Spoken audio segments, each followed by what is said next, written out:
Good morning friends. GST platform के YouTube channel में आप सभी का स्वागत है। जी हाँ फ्रेंड्स, आधे घंटे के अंदर अब जीएसटी रजिस्ट्रेशंस जो हैं वो अप्रूव किए जाएंगे और इसके लिए एडवाइजरी जो है वो इशू करी गई है जीएसटी पोर्टल की तरफ से। आपके लिए एडवाइजरी बेहद इंपॉर्टेंट है क्योंकि इसके अंदर वो सारी बातें मेंशन्ड हैं जिसके तहत आप अब रजिस्ट्रेशन जो है आधे घंटे के एप्लीकेशन आपने फाइल करा और आधे घंटे के अंदर आपका जीएसटी रजिस्ट्रेशन जो है वो आपको मिल जाएगा। तो क्या है ये पूरा जो नया मैकेनिज्म स्टार्ट हुआ है उसको स्टेप बाय स्टेप समझते हैं और इसकी डिटेल्ड डिस्कशन जो हमारे नोटिफिकेशन 18/2025 के अंदर रूल 14A के तहत आया था उस रूल का हमने एनालिसिस किया था। अब प्रैक्टिकली किस तरीके से पोर्टल पर ये एडवाइजरी इशू करी गई है जिसके अंदर सिंप्लीफाइड जीएसटी रजिस्ट्रेशन स्कीम के नाम पर अब आपका रजिस्ट्रेशन जो है वो आधे से एक घंटे में दिया जाएगा। इसके अंदर आप देखेंगे तो इन्होंने बोला है इन परसेंस ऑफ रूल 14A, जो मैंने आपको पहले भी समझाया है कि a simplified GST registration scheme has been introduced to reduce the compliance burden और ईज ऑफ डूइंग बिजनेस को बढ़ावा देने के लिए। जो रूल 14 कैपिटल ए है वो ये कहता है कि अब आपके पास ऑप्शन रहेगा, जिनके पास किनके पास ऑप्शन रहेगा, उन टैक्स पेयर्स के पास जिनकी मंथली आउटपुट टैक्स लाइबिलिटी वो है below the prescribed threshold limit.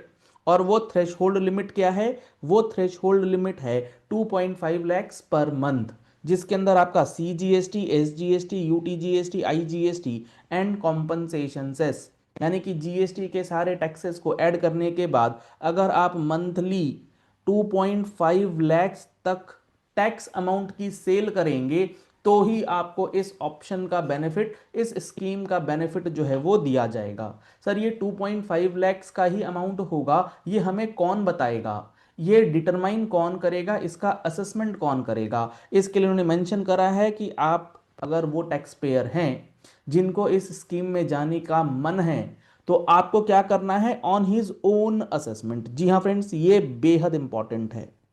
On his own assessment आपको अपने बिजनेस का खुद ब खुद असेसमेंट करना पड़ेगा और असेसमेंट करके ये देखना होगा कि पर मंथ जो आप सेल्स करेंगे उस सेल्स के ऊपर लगने वाले टैक्सेस, सीजीएसटी, एसजीएसटी, आईजीएसटी और कॉम्पनसेशन टैक्स का अमाउंट 2.5 लैक्स पर मंथ से ऊपर नहीं होना चाहिए। अगर आपने इस स्कीम के अंदर रजिस्ट्रेशन करा लिया आधे घंटे में और आपकी सेल्स चली गई है इस टैक्स लाइबिलिटी के ऊपर, इस टैक्स लाइबिलिटी के लिए जो टैक्सेबल अमाउंट होगा 50 लैक्स इन केस ऑफ 5%। और अगर आप जाते हैं, मान लीजिए कि 18% का कोई ट्रांजैक्शन है, आपका 18% का काम कर रहे हैं तो लगभग 14 लैक्स के ऊपर, तो आपको उस पर्टिकुलर महीने में उससे ज्यादा सेल्स दिखाने का परमिशन जो है वो पोर्टल देगा नहीं, वो आपको ब्लॉक कर देगा। अगर आप उससे ज्यादा सेल्स दिखाना चाहेंगे तो आपको ये स्कीम विथड्रॉ करनी होगी और विथड्रॉल के लिए एप्लीकेशन करना होगा, एप्लीकेशन का वेरिफिकेशन होगा, वेरिफिकेशन के बाद ऑर्डर फॉर अप्रूवल आएगा, उसके बाद ही आप 2.5 लाख रुपए से ज्यादा की लाइबिलिटी की सेल्स जो है वो दिखला पाएंगे।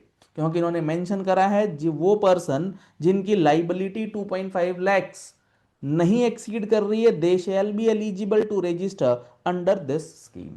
इस स्कीम के अंदर वही लोग एलिजिबल होंगे। However a person registered under this rule, अब लोग ये प्लानिंग कर रहे हैं कि हम लोग क्या करेंगे ना, 2.5 लाख की लिमिट है तो हम लोग मल्टीपल जीएसटी रजिस्ट्रेशंस ले लेंगे। ऐसा भी नहीं हो पाएगा क्योंकि रूल के अंदर बातें लिखी गई हैं। अ पर्सन जो कि रजिस्टर्ड है under this rule 14A shall not be eligible to obtain another registration in the same state under this rule। यानी कि मान लीजिए आपके पास एक पैन नंबर है, एक पैन नंबर पे आपने रूल 14A के तहत सिंप्लीफाइड रजिस्ट्रेशन ले लिया और यहां से 2.5 लाख तक के टैक्स का सेल आप कर रहे हैं। अब आप सोच रहे हैं मुझे फर्दर 2.5 लाख का बेनिफिट मिल जाए, तो आप नया रजिस्ट्रेशन लेंगे तो एक ही स्टेट में सेम पैन पर ये अलाउ नहीं होगा। ये दो बातें बहुत ही इंपॉर्टेंट है। अब इसके अंदर जीएसटी पोर्टल में क्या क्या चीजें बदली गई हैं, तो जीएसटी का रजिस्ट्रेशन फॉर्म जो आपके पास आएगा उसमें आपके पास ऑप्शन मिलेगा कि आप यस करें कि आप जाना चाहते हैं रूल 14A के रजिस्ट्रेशन के अंदर। जैसे ही आप यस करेंगे तो आपके लिए आधार ऑथेंटिकेशन करना मैंडेटरी हो जाएगा for the primary authorise signatory. और अगर आप पार्टनरशिप फर्म है या आप प्राइवेट लिमिटेड कंपनी है, तो वन पार्टनर या वन प्रमोटर के नाम पर आपको मैंडेटरी आधार ऑथेंटिकेशन करना होगा। Registration shall be granted electronically within 3 working days from the date of generation of the application reference number। जो आपका रजिस्ट्रेशन है वो 3 दिनों के अंदर, जैसे ही एआरएन जनरेट हो उसके 3 दिनों के अंदर अंदर आपका रजिस्ट्रेशन आपको दिया जाएगा, subject to successful Aadhaar authentication. आपका आधार ऑथेंटिकेशन होना मस्ट है। ऑल द रिटर्न्स, अगर आप अब आ गए हैं रूल 14A के अंदर, अब आप उसे विथड्रॉ करना चाहते हैं, तो आपको विथड्रॉल से पहले क्या क्या बातें ध्यान रखनी है। All returns due from the effective date of registration up to the date of filing the withdrawal application must be file. जिस दिन आपका रजिस्ट्रेशन मिला, जिस दिन आप विथड्रॉ करना चाहते हैं, उस पीरियड में कोई भी रिटर्न्स आपकी ड्यू हैं तो वो सारी रिटर्न्स फाइल होनी चाहिए, क्योंकि तभी पता लगेगा आपका एक्चुअल टर्नओवर क्या है। The tax payer must have filed. और उसके साथ साथ आपको अपनी फाइलिंग्स जो है, returns for a period of minimum 3 months. ऐसा नहीं है कि आपने रजिस्ट्रेशन आज ले लिया, अगले महीने बोलोगे नहीं मेरी सेल्स तो बढ़ गई है, तो आप जब ले लेंगे तो आपको एक मिनिमम लॉक इन पीरियड 3 महीने का समय जो है वो दिया जाएगा। 3 महीने तक आप इस ऑप्शन को विड्रॉ नहीं कर पाएंगे, तो ये भी इंपॉर्टेंट है। If applying for withdrawal before 1 अप्रैल 2026, 1 अप्रैल 2026 से पहले आप विड्रॉ करना चाहते हैं, तो 3 महीने का समय आपके पास रहेगा ही रहेगा। उस 3 महीने में आपको इसी नई स्कीम के अंदर ही रहना होगा, आप उससे पहले विड्रॉ नहीं कर पाएंगे। Returns for a period of minimum 1 tax period और 1 अप्रैल 2026 के बाद 1 महीने की रिटर्न आपको मस्ट है इस नई स्कीम के अंदर फाइल करने के लिए।